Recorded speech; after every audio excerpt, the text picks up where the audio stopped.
Genesis 22 through 24. And it came to pass after these things that God tested Abraham, and said to him, Abraham. And he said, Hineni? He said, Now take your son, your only son, Isaac, whom you love, and go into the land of Moriah. Offer him there as a burnt offering on one of the mountains which I tell you of. Abraham arose early in the morning, and saddled his donkey, and took 2 of his young men with him, and Isaac his son. He split the wood for the burnt offering, and rose up, and went to the place of which God had told him. On the 3rd day Abraham lifted up his eyes, and saw the place far off. Abraham said to his young men, Stay here with the donkey. The boy and I will go up over there. We will worship and come back to you. And Abraham took the wood of burnt offering and laid it on Isaac his son. He took in his hand the fire and the knife, and they both went together. Both Isaac spoke to his father Abraham and said, My father. And he said, Here I am, my son. He said, Here is the fire and the wood, but where is the lamb for the burnt offering? Abraham said, God will provide himself the lamb for a burnt offering, my son. So they both went together. They came to the place which God had told him of. Abraham built the altar there, and laid the wood in order, bound Isaac his son, and laid him on the altar, on the wood. Abraham stretched out his hand, and took the knife to kill his son.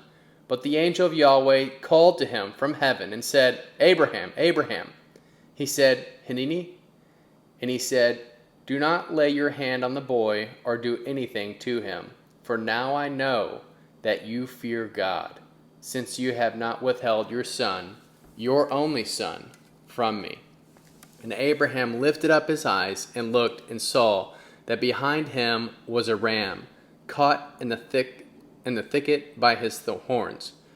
Abraham went and took the ram, and offered him up for a burnt offering instead of his son. So Abraham called the name of that place Adonai Yireh. As it is said to this day, on the mount of Yahweh it will be provided.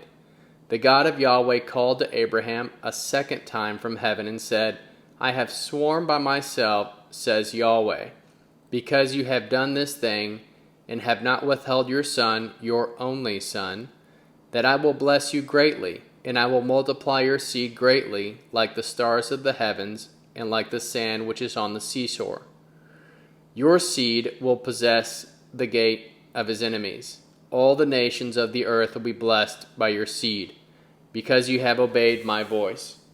So Abraham returned to his young men, and they rose up and went together to Beersheba. And Abraham lived at Beersheba. And it came to pass after these things that Abraham was told, Behold, Milcah, she also has borne children to your brother Nahor, Uz his firstborn, Buz his brother, Kemuel, the father of Aram, Chesed, Hazo, Pildash, Jildeph, and Bethuel. Bethuel became the father of Rebekah. These 8, Milcah, born to Nahor, Abraham's brother, and his concubine, whose name was Reunah, also bore Teba, Girham, Tehash, and Maachah. Sarah lived 127 years. This was the length of Sarah's life, and Sarah died in Kiriath Arba, also called Hebron, in the land of Canaan. And Abraham came to mourn Sarah and to weep for her. And Abraham rose up from before his dead, and spoke to the children of Heth, saying, I am a stranger and a foreigner living with you. Give me a possession of buying place with you, that I may bury my dead out of my sight. And the children of Heth answered Abraham, saying to him, Hear us, my lord, you are a prince of God among us. Bury your dead in the best of our tombs. None of us will withhold you his tomb. Bury your dead. Then Abraham rose up and bowed himself to the people of the land, to the children of Heth. And he talked with them, saying, If you agree that I should bury my dead out of my sight, hear me and entreat me to Ephron, the son of Zohor, that he may sell me the cave of Machpelah, which he has, which is in the end of the field. For the full price, let him sell it to me among you as a possession for a burial place. Now Ephron was sitting in the middle of the children of Heth. Ephron, the Hittite, answered Abraham in the hearing of the children of Heth, even of all who went in at the gate of the city, saying, No, my lord, hear me. I give you the field, and I give you the cave that is in it. In the presence of the children of my people I give it to you. Bury your dead. Abraham bowed himself down before the people of the land, and he spoke to Ephron in the audience of the people of the land, saying, But if you will, please hear me. I will give you the price of the field, take it from me, and I will bury my dead there. Then Ephron answered Abraham, saying, My lord, listen to me. What is a piece of land worth 400 shekels of silver between me and you? Bury your dead. Abraham listened to Ephron, and Abraham weighed to Ephron the silver which he had named in the hearing of the children of Heth, 400 shekels of silver, according to the current merchant standard. So the field of Ephron, which was in Machpelah, which was before Mamre, the field, the cave was in it, and all the trees that were in the field, that were in all of its borders, were deeded to Abraham for a possession in the presence of the children of Heth, before all went into the gate of his city. After this, Abraham buried Sarah his wife in the cave in the field of Machpelah before Mamre, that is Hebron, in the land of Canaan. The field and the cave that it is were deeded to Abraham by the children of Heth as a possession for the burial place. Abraham was old and well advanced in age, and Yahweh had blessed Abraham in all things. Abraham said to his servant, the elder of his house, who ruled over all that he had, Please put your hand under my thigh. I will make you swear by Yahweh, the God of heaven, the God of the earth, that you shall not take a wife for my son of the daughters of the Canaanites, among whom I live, but you shall go to my country and to my relatives and take a wife for my son Isaac. The servant said to him, What if the woman is not willing to follow me to this land? Must I bring your son again to the land you came from? Abraham said to him, Beware that you do not bring my son there again. Yahweh, the God of heaven, who took me from my father's house and from the land of my birth, who spoke to me and who swore to me, saying, I will give this land to your seed, he will send his angel before you, and you shall take a wife for my son from there. If the woman is not willing to follow you, then you shall be clear from this oath to me. Only you shall not bring my son there again. So the servant put his hand under his thigh of Abraham his master, and swore to him concerning this matter.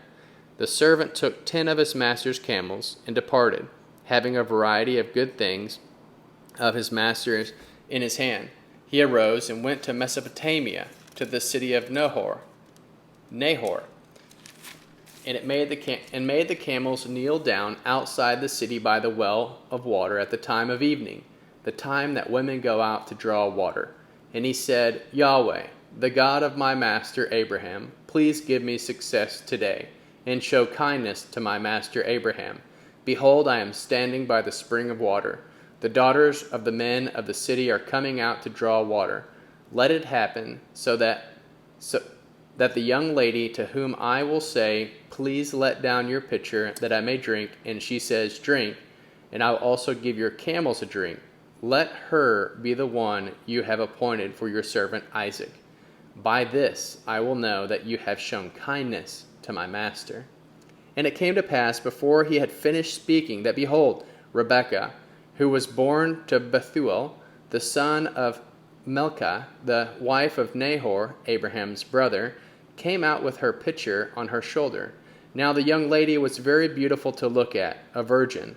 No man had known her. She went down to the spring, filled her pitcher, and came up. The servant ran to meet her, and said, Please give me a drink, a little water from your pitcher. And she said, Drink, my lord. She hurried, and let down her pitcher on her hand, and gave him a drink. When she had finished giving him a drink, she said, I will also draw for your camels until they have finished drinking. So she hurried and emptied her pitcher into the trough and ran again to the well, to the man looking steadfastly at her, remaining silent, to know whether Yahweh had made his journey prosperous or not. As the camels had done drinking, the man took a golden ring of half a shekel of weight, and 2 bracelets for her hands of 10 shekels weight of gold, and said, Whose daughter are you? Please tell me. Is there room in your father's house for us to stay? She said to him, I am the daughter of Bethuel, the son of Melchi, whom she bore to Nahor. She said moreover to him, We have both straw and feed enough, and room to lodge in. Then the man bowed his head and worshipped Yahweh, and he said, Blessed be Yahweh, the God of my master Abraham, who has not forsaken his loving kindness and his truth toward my master. As for me, Yahweh has led me on the way of the house of my master's relatives. The young lady ran and told her mother's house about these words. Rebekah had a brother, and his name was Laban. Laban ran out to the man, to the spring, and it came to pass, when he saw the ring and the bracelets on his sister's hands, when he had heard the words of Rebekah his sister, saying, This is what the man said to me, that he came to the man. Behold, he was standing by the camel at the spring, and he said, Come in, you blessed of Yahweh. Why do you stand outside? For I have prepared the house and room for the camels.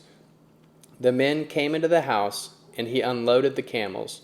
He gave straw and feed for the camels, and water to wash his feet, and the feet of the men who were with him.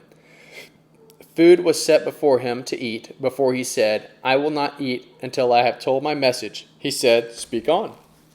So he said, I am Abraham's servant. Yahweh has blessed my master greatly, and has become great. He has given him flocks and herds, silver and gold, male servants and female servants, camels and donkeys. And Sarah, my master's wife, bore a son to my master when she was old.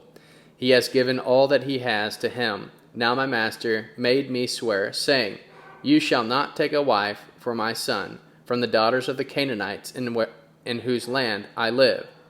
But you shall go to my father's house and to my relatives, and take a wife for my son. And I asked my master, What if a woman will not follow me? And he said to me, Yahweh, before whom I walk, will send his angel with you, and prosper your way. You shall take a wife for my son, for my relatives, and of my father's house. Then you will be clear from your oath. When you have come to my relatives, if they do not give her to you, you shall be clear from my oath. I came today to the spring and said, Yahweh, the God of my master Abraham, if now you do prosper my way, which I go, behold, I am standing by this spring of water. Let it happen that the maiden whom comes out to draw, to whom I will say, Please give me a little drink of water from your pitcher to drink. Then she says to me, Drink, and I will also draw for your camels. Let her be the woman whom Yahweh has appointed for my master's son. Behold, I had finished speaking in my heart. Behold, Rebekah came out with her pitcher on her shoulder. She went down to the spring and drew. I said to her, Please let me drink. She hurried and let down her pitcher from her shoulder and said, Drink, and I will also give your camels a drink. So I drank, and she also gave the camels drink. I asked her and said, Whose daughter are you? She said, The daughter of Bethuel, Nahor's son, whom Milcah bore to him. I put the ring on her nose and the bracelets on her hands, and I bowed my head and worshipped Yahweh, and blessed Yahweh, the God of my master Abraham, who led me in the right way to take my master's brother's daughter for his son. Now, if you'll deal kindly and truly with my master, tell me. If not, tell me, that I may turn to the right hand or to the left. Then Laban and Bethuel answered, The thing proceeds from Yahweh. We cannot speak to you good or bad. Behold, Rebekah is before you. Take her and go, and let her be your master's son's wife, as Yahweh has spoken. When Abraham's servant heard their words, he bowed himself to the earth to Yahweh. The servant brought out jewels of silver and jewels of gold, clothing, and gave them to Rebekah. He also gave precious things to her brother and her mother. They ate and drank, he and the men who were with them, and stayed all night. When they rose up in the morning, he said, "Send me away to my master." And her brother and her mother said, Let the young lady stay with us a few days, at least 10. After that she will go. And he said to them, "Do not hinder me, since Yahweh has prospered my way. Send me away, that I may go to my master." And he said, "We will call the young lady and ask her." They called Rebekah and said to her, "Will you go with this man?" And she said, "I will go." Then they sent away Rebekah, their sister, with her nurse, Abraham's servant, and his men. They blessed Rebekah and said to her, "Our sister, may you become thousands of 10,000s, and may your seed possess the gate of those who hate them." Then Rebekah rose with her ladies, and they rode on the camels and followed the man. So the servant took Rebekah, went his way. Now Isaac came from the road of Beer-lahai-roi, for he lived in the land of the south. Isaac went out to supplicate in the field at the evening. He lifted up his eyes and looked. Behold, there were camels coming. Rebekah lifted up her eyes, and when she saw Isaac, she got off her camel. She said to the servant, "Who is the man? Who is walking in the field to meet us?" And the servant said, "It is my master." She took her veil and covered herself. The servant told Isaac the things that she had done. Isaac brought her into his mother Sarah's tent and took Rebekah, and she became his wife. He loved her, so Isaac was comforted after his mother's death.